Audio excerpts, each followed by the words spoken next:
So here's how this works. So we're going to use an example, and in just a few minutes, I'm going to be hopping over into our financial planning software and modeling this out and showing you how we map this whole contribution asset shifting strategy inside of our software. And then we're going to show what some of those outcomes could potentially look like here. But we're going to be going into the Steve and Sandy Bishop plan, and we're going to use Steve here as the example because Steve's employer does allow for some of those after-tax contributions. So Steve has got his regular contribution, $23,500, and then he's going to have his regular catch-up contribution. He's also, I think, 62 years old in the plan, so he is eligible for that super catch-up. So he's going to have an additional $3,750 that's going to be available.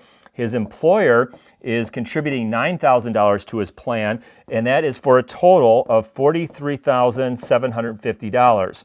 But because Steve is in that super catch-up contribution mode, his total contributions can get all the way up to that $81,250. So what we're going to do is we're going to take that $81,250 and we're going to subtract $43,750. I think I wrote that number down correctly. So he could contribute an extra $37,500.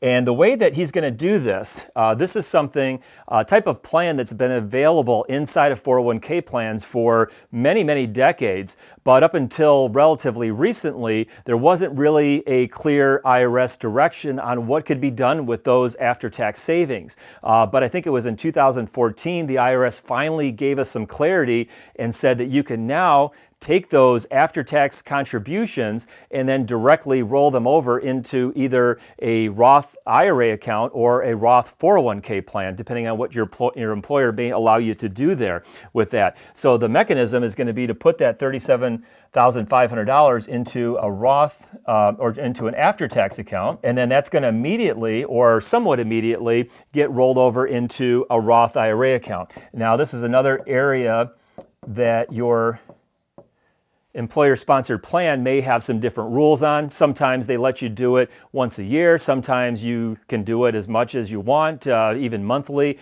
And some employers are even doing this automatically for people, recognizing that this is a very good opportunity for their employers or for their employees to get more money into their Roth account. So sometimes this happens automatically, but sometimes you actually have to make that call or set that up within your plan sponsor to get that money over to a Roth IRA account.